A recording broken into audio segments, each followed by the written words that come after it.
Hi everyone. So today I'm doing a very special interview with an amazing individuals who actually reached out to me via email.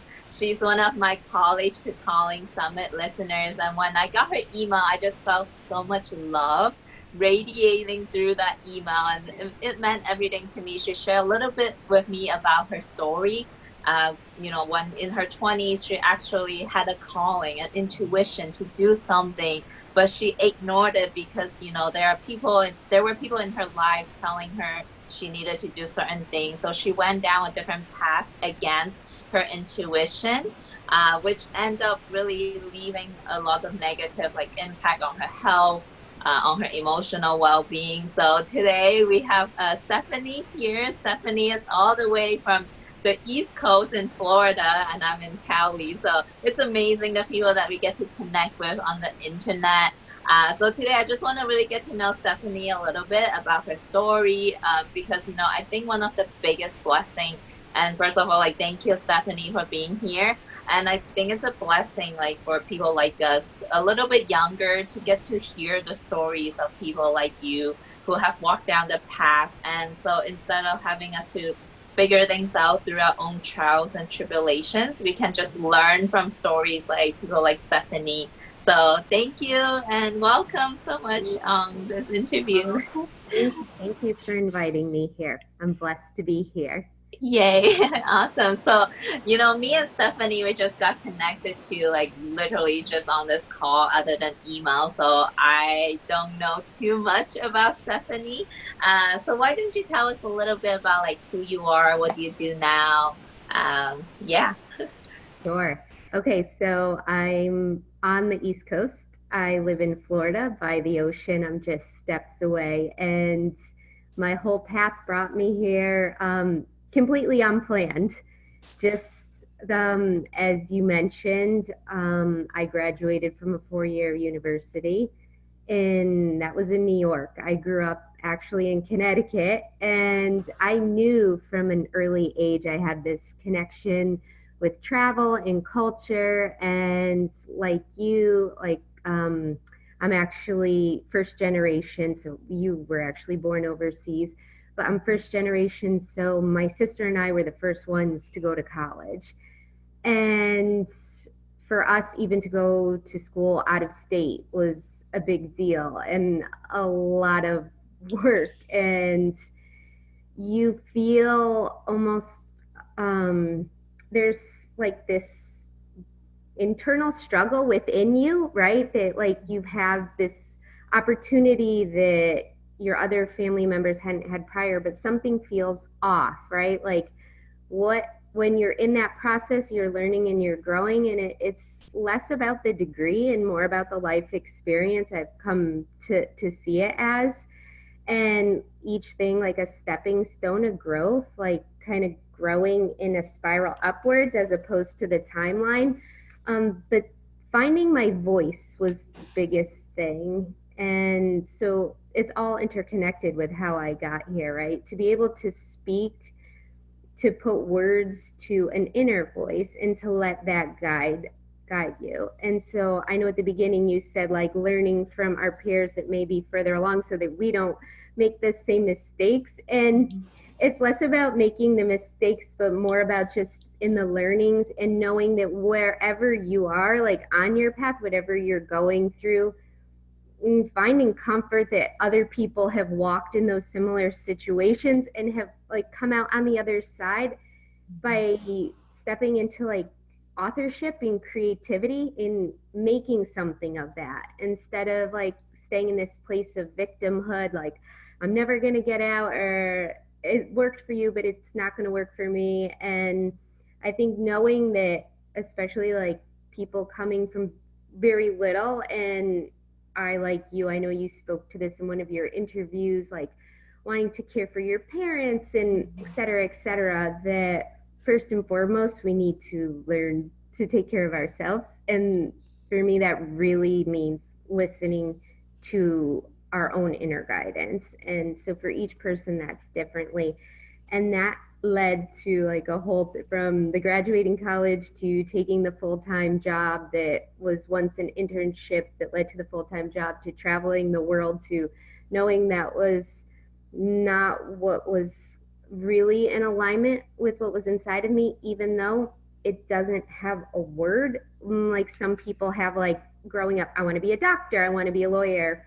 And I think there's this group of us who don't have that word, and it could be very frustrating, but that's why I like to call it like living my type of life, like that authentic life, and supporting others in creating their typo life. Because to the outside world, it might look like a typo, like it's wrong, but if it feels good to you, it's your type of life. It's so cute. I love that so Yeah. much. And yeah, absolutely. I feel like we relate in so many levels as immigrants, family. Like we see college as this number one ticket to success that our parents never have.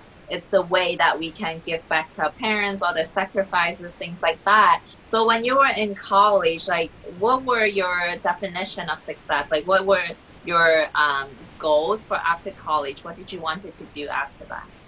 Well, I have to say, I may be speaking to the crowd that is afraid to say this out loud, but I wasn't exterior focused with goals. I really, for me, it has always been about a soul growth and knowing that if I'm really connected and listening, that the goals, the success, the worldly success would always follow. So for me, it was always like I came here for a purpose, and I want to realize that. I want to see my own fullest expression of my soul in this body, right? So I knew from a very young age. And so when people were like, in 10 years, I want to be married with the white picket fence, whatever, I'm like, I'm, there's something more, right? There's something more than that, like that's being asked of me to come through me, to create through me. And I think during that time, like I lost connection completely to my creativity. Having grown up like dancing and even playing sports, and I started writing when I was 15. Looking back, I had put my pen down. I hadn't written in forever. So my goals were different. Like I wanted to realize my talents, if that makes sense. Yeah, that makes perfect sense. But let's touch on when you said that you lost connection to your Mm-hmm. creativity, like who Stephanie really is deep down inside. Like what exactly do you mean by that? Like how did you lose that connection during those years, like in college or maybe when you first came out?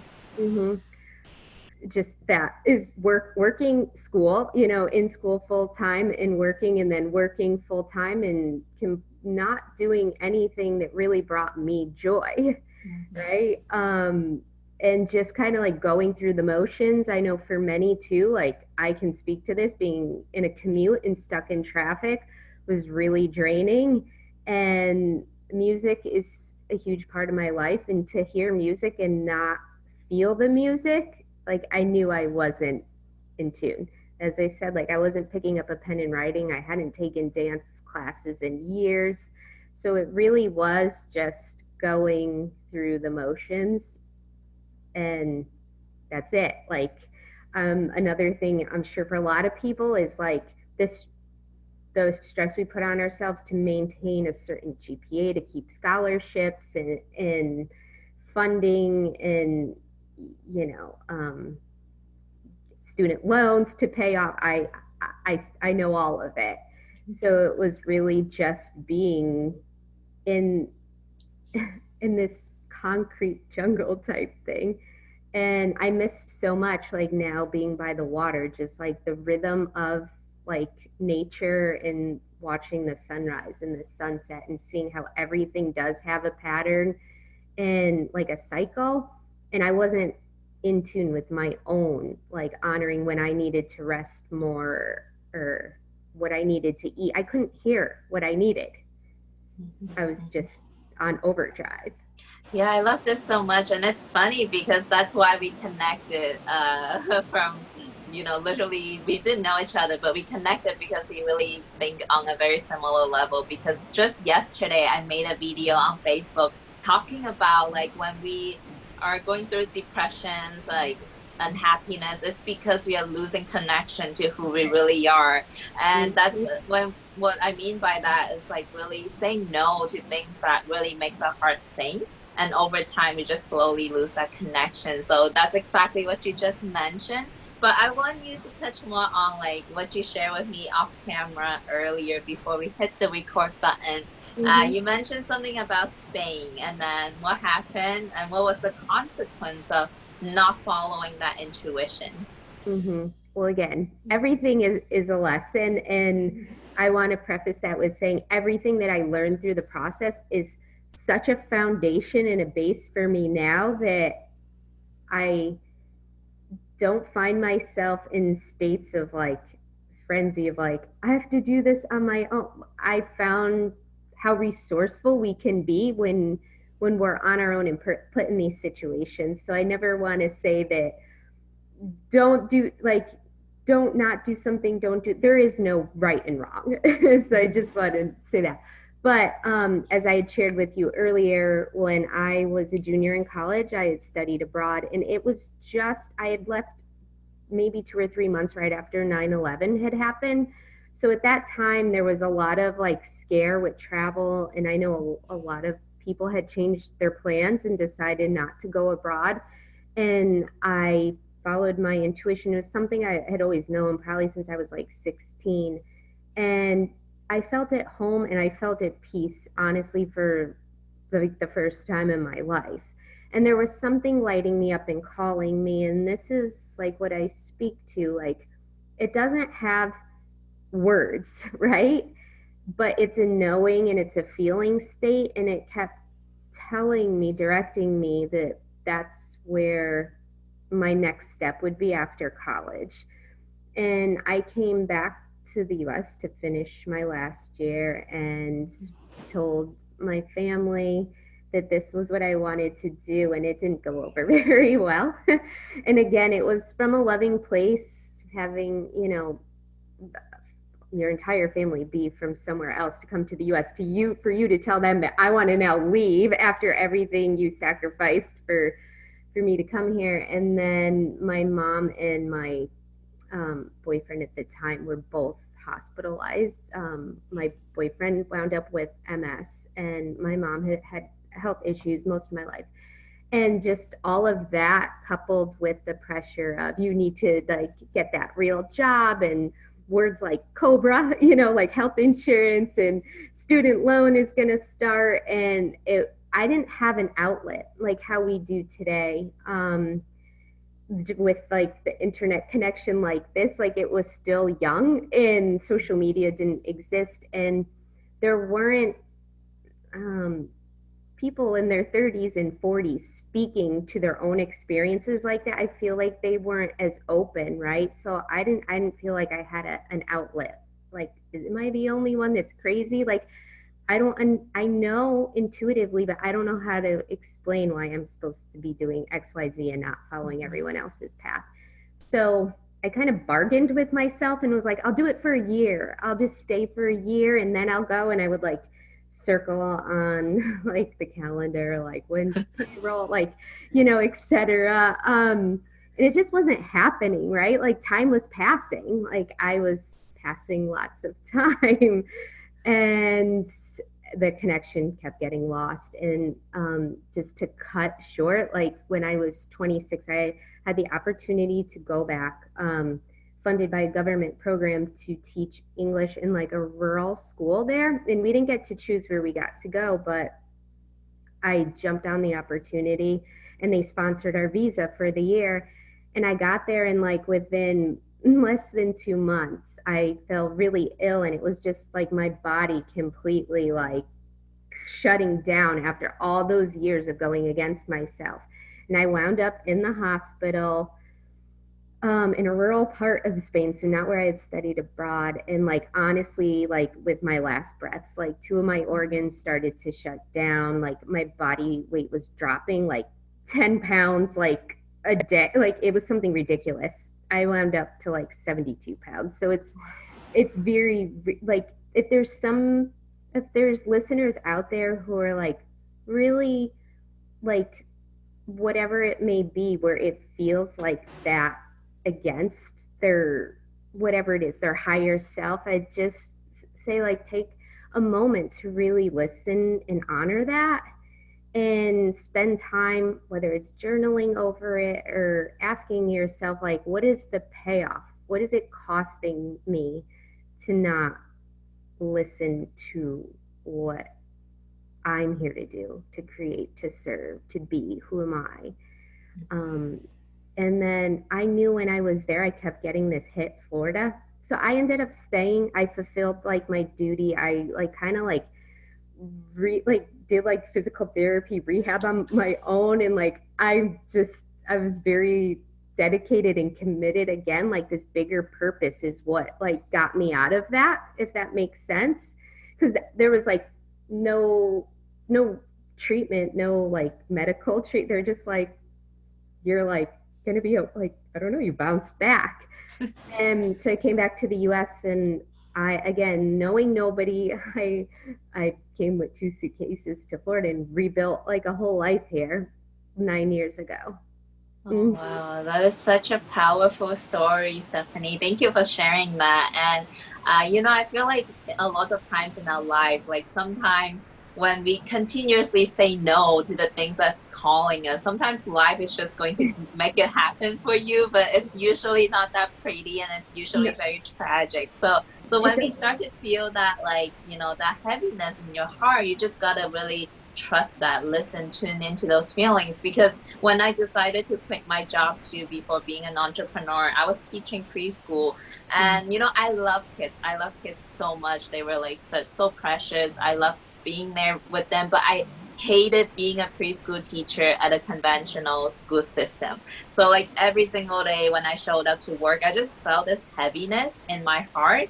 And it's something that you can't really explain. I think people would relate to this if they felt this heaviness, and it literally feel like my heart is tightening every time when I show up to work. And it's a huge difference when I started to follow what really makes what's in alignment with who I am, and like everything changes, like your physical health and everything. So that's really, thank you so much for sharing with us. But now here's the question that I feel like a lot of our listeners might be wondering, like, Mm-hmm. yeah, all of this sounds great, like follow your calling, all these, like, but this is a very abstract concept, Mm-hmm. something that we cannot see. So, like, how can we trust something that is so intangible, so abstract, in exchange for, like, not going for the security in a job, not going for that health insurance? Like, how do we find that balance?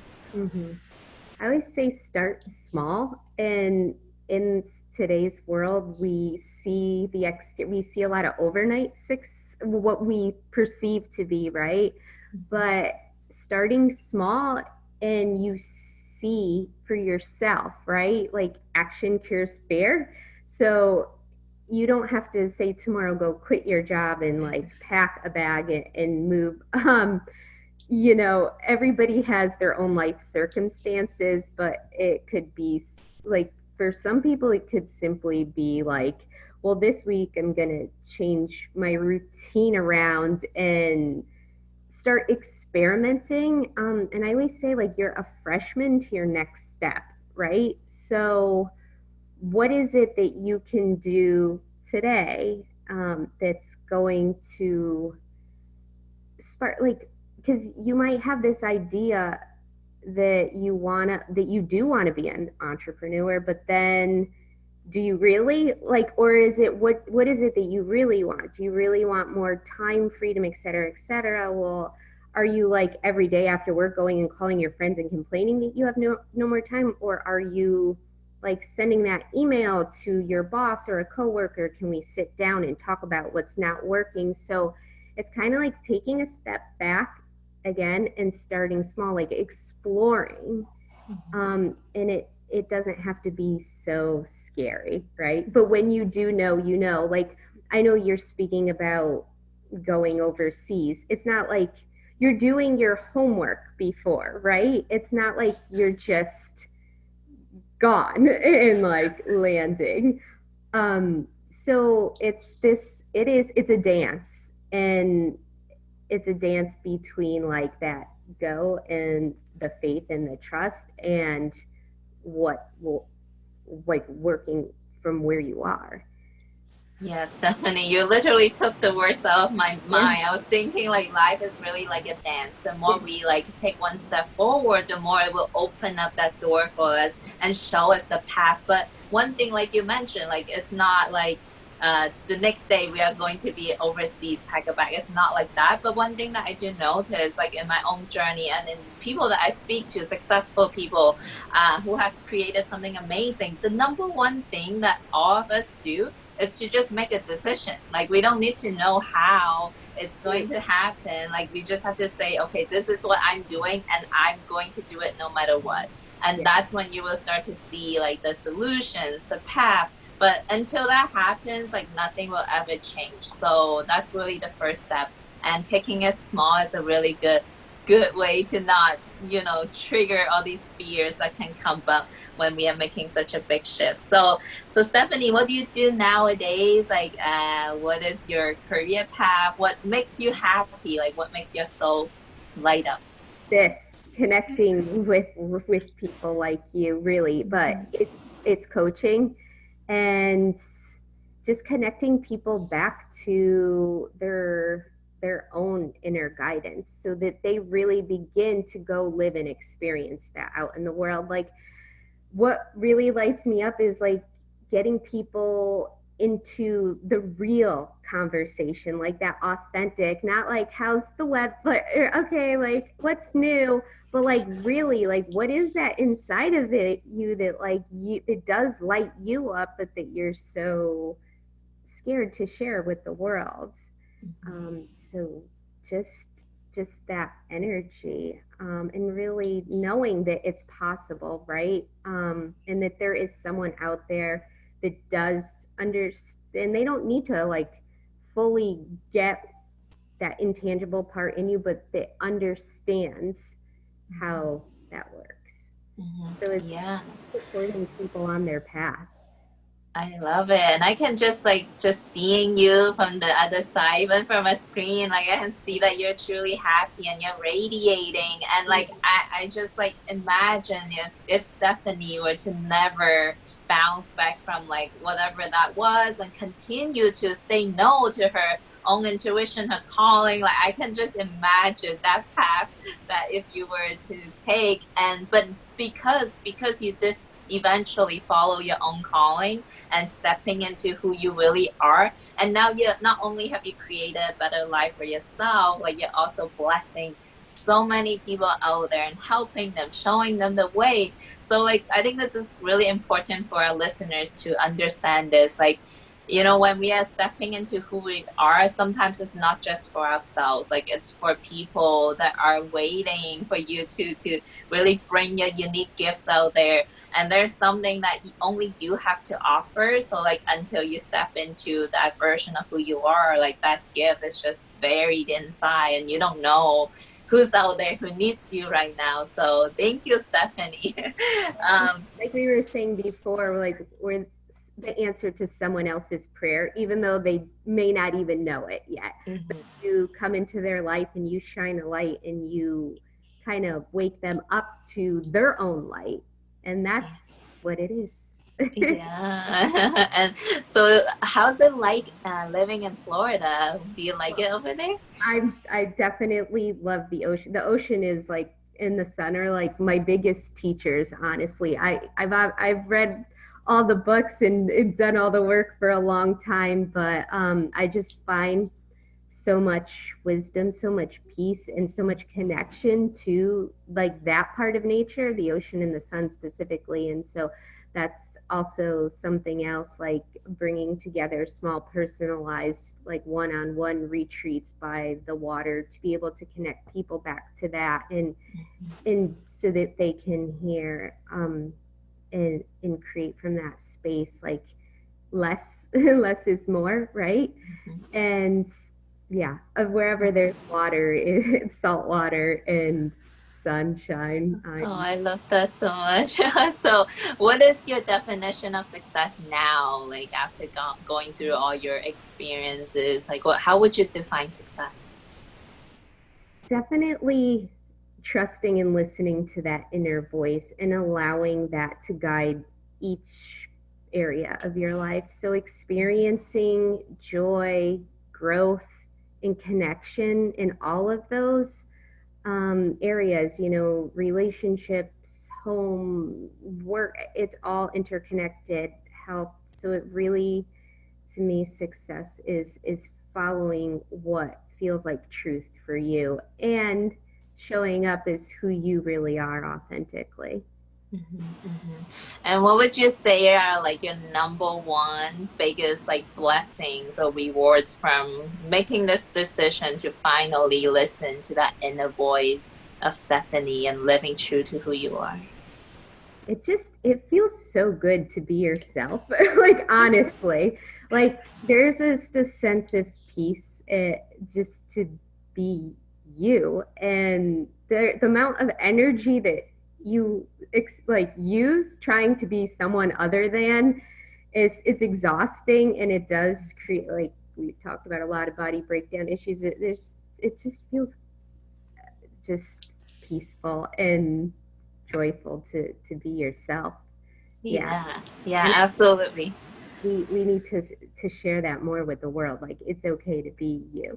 Yes, I It's feel that so much. our Like, permission. Yeah. yeah, because like I also feel that same sense of joy, and I know that it's possible for everyone. Like that's why I'm so passionate about sharing what I know, because like this feeling is so good. Like you're It is. literally like Yeah. feeling ecstasy without drugs, right? Right. Just The natural high. And we're not saying, we all have our days and our moments within each day where we're like, what are we doing? Like, what is going on?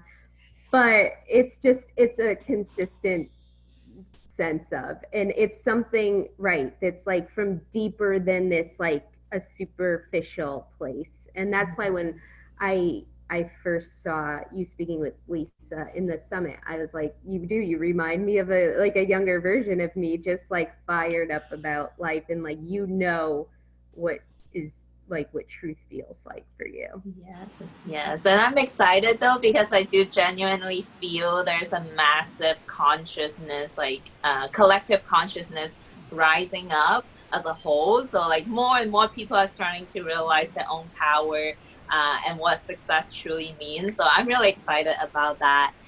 So last question to wrap up this interview, Stephanie.